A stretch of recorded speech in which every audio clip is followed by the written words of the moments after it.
Class 10th part number 6 भौतिकी के objective question है।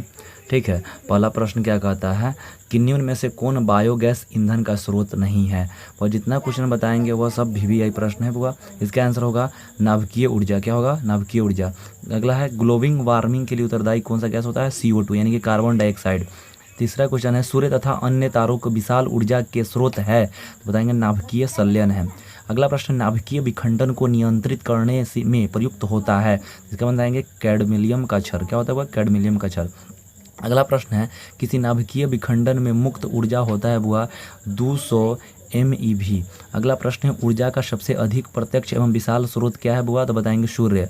ठीक है, बॉक्स अनुसार और कुकर में 3 से 4 घंटों में अंदर का ताप हो जाता है वो कितना होता है? 100 डिग्री सेल्सियस से 140 डिग्री सेल्सियस। पवनों का देश किसे कहा जाता है? डेनमार्क। बहुत VVI प्रश्न है। पवन विद्युत जनित्री में पवन की चाल कम से कम कितनी होनी चाहिए बुआ? तो 15 किलोमीटर घंटा होनी चाहिए। जीवाश्म ईंधन का उदाहरण क्या होता है? जीवाश्म ईंधन का उदाहरण बुआ ये सभी जीवाश्म ईंधन का उदाहरण है। प्राचीन काल में ऊष्मीय ऊर्जा का सबसे अधिक सामान्यतः स्रोत क्या था बुआ? तो लकड़ी था। कार्य करने की क्षमता को क्या कहते हैं बुआ? ऊर्जा कहते हैं। गोबर गैस एक प्रकार की क्या है? तो बुआ बायोगैस है। नाभिकीय ऊर्जा का स्रोत क्या है? तो नाभिकीय ऊर्जा का स्रोत है सौर ऊर्जा।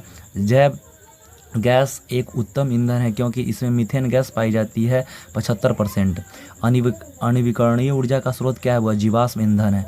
सौर ऊर्जा को विद्युत ऊर्जा में परिवर्तित करती है तो वह सौर सेल करती है। एक उत्तम ईंधन क्या है? तो जैव गैस है वह। नरोरा नाभिकीय विद्युत संयंत्र किस राज्य में स्थित है? वह उत्तर प्रदेश में। जीवाश्म ईंधन ऊर्जा के क्या है? तो अनवीकरणीय स्रोत है। सरदार सरोवर बांध किस नदी पर बना हुआ है? वह नर्मदा नदी पर। टिहरी बांध किस नदी पर बना हुआ? गंगा नदी पर। भारत का पवन ऊर्जा द्वारा विद्युत उत्पादन करने वाले देशों में कौन सा स्थान प्राप्त है? वह 5वां स्थान है। सौर सेल बनाने के लिए किसका उपयोग किया जाता है? वह सिलिकॉन का उपयोग किया जाता है। बांध के द्वारा स्थापित टरबाइन ज्वारीय ऊर्जा को किस में रूपांतरित करती है? विद्युत ऊर्जा को। OTC विद्युत संयंत्र केवल भी प्रचलित होते हैं जब महासागर के पृष्ठ पर जल का ताप तथा 2 किलोमीटर तक की गहराई पर जल के ताप में अंतर 20 डिग्री सेल्सियस का हो। हाइड्रोजन बम किस पर अभिक्रिया आधारित होता है? तो बुआ नाभिकीय संलयन पर आधारित होता है। तारापुर नाभिकीय विद्युत संयंत्र किस राज्य में स्थित है? बुआ बताएंगे महाराष्ट्र। राणा प्रताप सागर नाभिकीय विद्युत संयंत्र किस राज्य में स्थित है? राजस्थान। कलपकम नाभिकीय विद्युत संयंत्र किस राज्य में स्थित है? तमिलनाडु। काकरापार नाभिकीय विद्युत संयंत्र किस राज्य में अवस्थित है? गुजरात। कैगा नाभिकीय विद्युत संयंत्र किस राज्य में स्थित है? बुआ कर्नाटक। लाइक